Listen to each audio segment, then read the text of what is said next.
Students, मेरा नाम है प्रतीक खंडेलवाल। मैं Shri Gokul as a lecturer work कर रहा हूँ। जैसा कि हम लोग आपके सब्जेक्ट ME 201 जो कि स्ट्रेंथ ऑफ मटेरियल्स के वीडियो लेक्चर सीरीज पे वर्क कर रहे थे, जिसके अंदर आपने लास्ट लेक्चर्स में देखा टेम्परेचर स्ट्रेसेस के बारे में। टेम्परेचर स्ट्रेसेस से रिलेटेड 2 लेक्चर्स मैंने अब तक किए हैं, जिसमें मैंने आपको फर्स्ट लेक्चर में बताया कि टेम्परेचर स्ट्रेसेस किसकी वजह से जनरेट होती हैं, कैसे इन्हें डिफाइन करते हैं और कैसे इनका इफेक्ट पड़ता है। फिर हमने कुछ केसेस भी देखे थे उसके अंदर। दैन सेकंड लेक्चर में हमने स्टार्ट किया था कंपोजिट बार्स के लिए टेम्परेचर स्ट्रेसेस का। तो उसमें हमने जो पहला देखा था वो सीरीज में देखा था कि बार्स जो है सीरीज के अंदर कनेक्टेड है।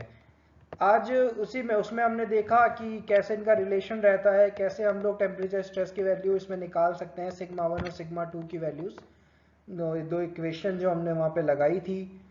और उसी में आज आगे बढ़ते हुए आज हम जो लास्ट केस है, जो पैरेलल का केस है, उसके बारे में डिस्कस करेंगे। तो समझिएगा आप। देखिए क्या है कि आपका जो क्वेश्चंस आते हैं जनरली वो सब्जेक्टिव क्वेश्चंस आता है बड़ा। एक न्यूमेरिकल प्रॉब्लम आएगा 10 नंबर या 12 नंबर में, जिसमें आपको सीधे टेम्परेचर स्ट्रेस के बारे ये न्यूमेरिकल आपको करना होगा। तो या तो वो सीरीज पे आएगा या पैरेलल पे आएगा। अधिकतर केसेस जो रहते हैं देखिए पैरेलल के रहते हैं। तो ये आज का लेक्चर आपके एग्जाम पॉइंट ऑफ व्यू से काफ़ी इंपॉर्टेंट है। बाकी लर्निंग के लिए तो देखिए सारे ही लेक्चर्स इंपॉर्टेंट है। तो आप समझिए कि क्या है, कैसे हो रहा है। सबसे पहले आज के लेक्चर में मैं आपको बता दूं, सबसे पहले मैं एक्सप्लेन करूंगा कि कैसे अगर कंपोजिट बार है तो उसमें कौन से जो बार है पार्ट है वो ज़्यादा एक्सपेंड हो रहा है, कौन सा बार कम एक्सपेंड हो रहा है, कैसे इनका कंबाइंड इफेक्ट दिख रहा है, उस पर एक अच्छी से डिटेल्स देखेंगे हम लोग स्टडी की। उसके बाद हम लोग न्यूमेरिकल जो आपका प्रोसीजर है, लाइक दो इक्वेशंस हम लोग लिखते हैं के हिसाब से, वो हम लोग देखेंगे। तो स्टार्ट करता हूं मैं आज का लेक्चर, टेम्परेचर स्ट्रेसेस पार्ट 3। देखिए आपको फिगर में दिख रहा होगा, मैंने वैसे पॉइंटर भी ले लिया है, आपको इजीली समझ में भी आ जाएगा। अब हम बात करते हैं thermal stress in composite bars in parallel. तो सबसे पहले समझते हैं कि इसमें है क्या। देखिए 2 बार हैं, एक तो ये है कॉपर की बार। देखिए सबसे पहले जो ऊपर है ये Cu बार कॉपर की बार है, इसके अंदर ये जो है स्टील की बार है। बेसिकली एक स्टील की बार जो है सिलेंड्रिकल बार है, इसके ऊपर एक कॉपर की बार इसके ऊपर कंपोज की हुई है। एक तरह से दोनों ऐड करी हुई है, कंपोजिट बनाया हुआ है दोनों का।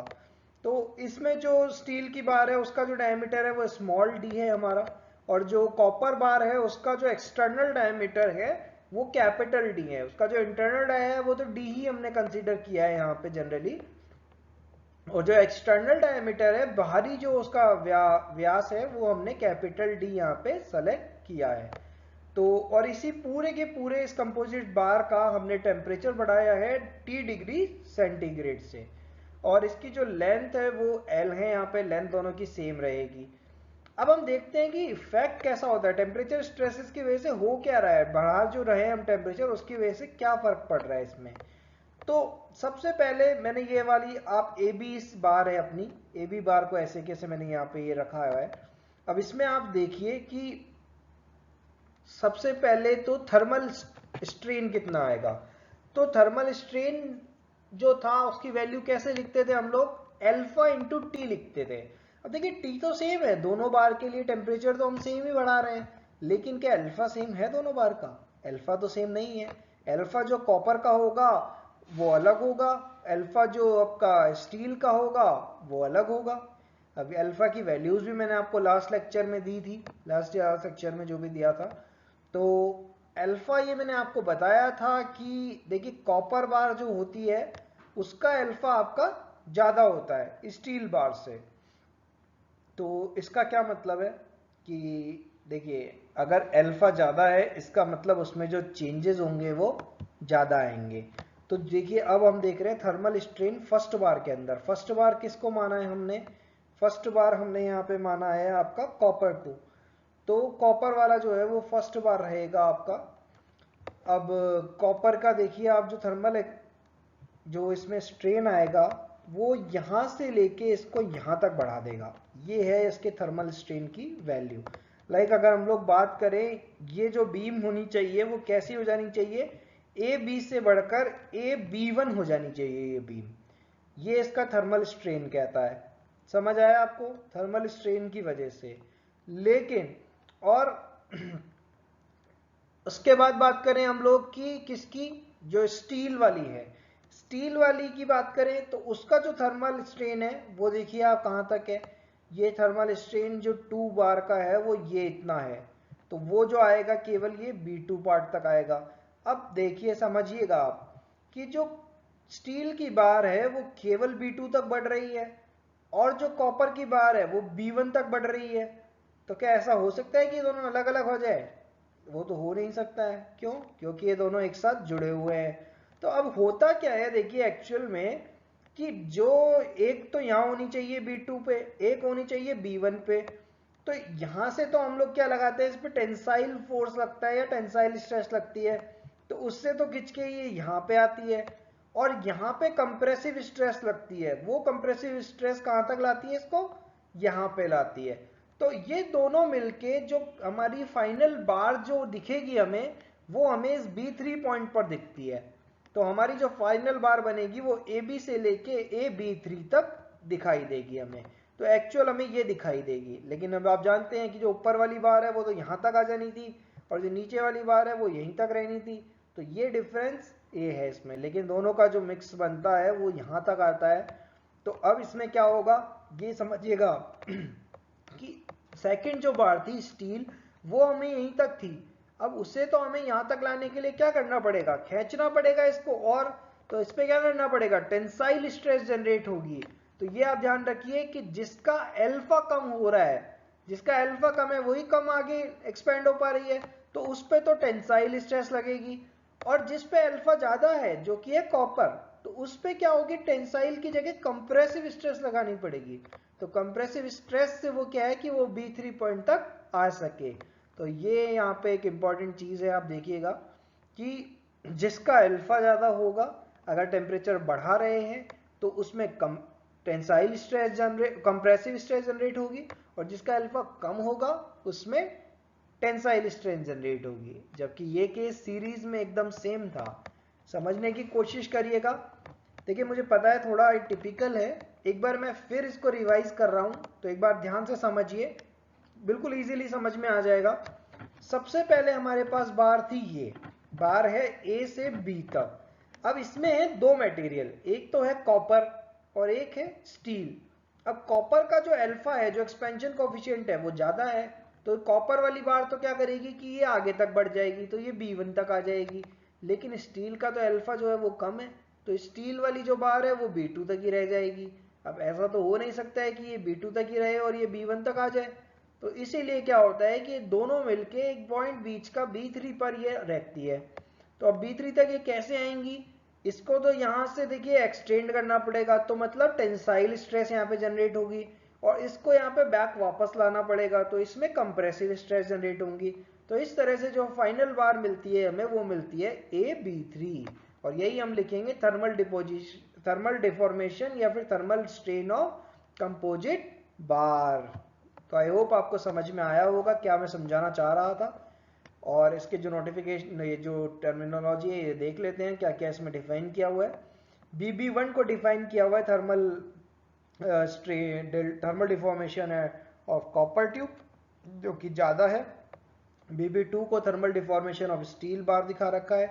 BB3 जो है वो एक्चुअल डिफॉर्मेशन बता रखा है। तो इसमें अब हम कैलकुलेशन वाला पार्ट देखेंगे, जो था इन कॉन्सेप्चुअल पार्ट, वो आपको समझ में आ गया होगा। अब देखिए इसमें वही चीज बता रखी कि जो कंपोजिट बार का थर्मल डिफॉर्मेशन है वो 2 वाली से तो ज्यादा है लेकिन 1 वाले से कम है। यही चीज हमने देखी है एक्चुअल में। B2 B3 क्या दे रखा है कि जो एक्सियल डिफॉर्मेशन होगा किसका, स्टील बार का, जो टेंसाइल होगा। और B1 B3 क्या दे रखा है, axial deformation of copper tube, जो कि कंप्रेसिव होगा। अब यहीं पे हमने इस चीज को लिखा है कि BB3 जो एक्चुअल हमारे बन रहा है, उसको एक तरह से तो हम लिख सकते हैं BB2 प्लस B2 B3, कि जो स्टील बार है उसका जो ओरिजिनल ये था थर्मल डिफॉर्मेशन, प्लस उसमें जो हमने टेंसाइल स्ट्रेस लगाई वो, फिर यहाँ पे क्या है कि यहाँ पे जो इसका एक्चुअल था थर्मल डिफॉर्मेशन, उसमें से हमने कंप्रेसिव स्ट्रेस लगाई है तो नेगेटिव माइनस करेंगे उसको, तो इस तरह से इसको हम लिख सकते हैं। अब देखिए दोनों इक्वेशन है तो सेम ही, तो इन दोनों को इक्वेट कर देते हैं हम लोग। तो thermal deformation of 2 plus axial deformation of 2, ये किसके बराबर हो जाएगा? Thermal deformation of 1 minus axial deformation of 1। तो यहां से अगर एक्सियल डिफॉर्मेशन को हम लोग इधर ले जाएं तो एक्सियल डिफॉर्मेशन दोनों का तो सम हो जाएगा और थर्मल डिफॉर्मेशन का डिफरेंस हो जाएगा। तो यहां पे हमारी इक्वेशन क्या बन जाएगी? Sum of the axial deformation equal to difference in the thermal deformation. तो यहां से वैल्यूज लिख देंगे sigma 1 L upon E1 plus sigma 2 L upon E2, और इधर alpha 1 TL minus alpha 2 TL, क्योंकि टेम्परेचर भी सेम है इंक्रीज कर रहे हैं जो, और लेंथ भी सेम है इन दोनों की। तो लेंथ तो देखिए आप दोनों साइड से इसको कट कर सकते हैं और हमारे पास इक्वेशन जो बन जाएगी वो फाइनली ये इक्वेशन बन जाएगी। Sigma 1 upon E1 plus sigma 2 upon E2 equal to alpha 1 minus alpha 2 into T। तो यहां से एक तो सिग्मा 1 और सिग्मा 2 में इक्वेशन आपको मिल जाएगी। इसके बाद आपकी दूसरी इक्वेशन रहेगी कि देखिए सिग्मा 1 अपॉन सिग्मा 2 जो रहेगा A2 बाई A1 के बराबर रहेगा। क्यों? क्योंकि लोड जो है वो तो बराबर ही है, P1 इक्वल टू P2। ये आपका यहाँ पे रहेगा और इन दोनों को सॉल्व करके हम यहाँ पे आपका इक्वेशंस देखिए सिग्मा 1 और सिग्मा 2 निकाल सकते हैं। अब केसेस की बात वही हो गई है कि देखिए पहला केस टेम्परेचर इंक्रीज जो हम लोग कर रहे हैं, तो उसमें आपको चीज़ समझ में आ जाएगी कि जिसकी ज़्यादा अल्फा है वो कंप्रेसिव स्ट्रेस हो जाएगी और जिसका कम अल्फा है वो टेंसाइल स्ट्रेस हो जाएगी। ऐसे ही टेम्परेचर डिक्रीज हो जाएगा तो केस उल्टा हो जाएगा, जिसका ज़्यादा अल्फा है उसमें टेंसाइल आ जाएगी और जिसका कम अल्फा है उसमें कंप्रेसिव आ जाएगी। और वही चीज़ को हमने कंक्लूजन के बेसिस पे भी लिख रखा है, एक पढ़ देते हैं एक बार। When temperature of the composite bar increases, the bar with higher coefficient of thermal expansion, that is copper, is subjected to compressive thermal stress, वही मैंने आपको बताया, whereas the bar with lower coefficient of thermal expansion, that is steel, is subjected to tensile stress।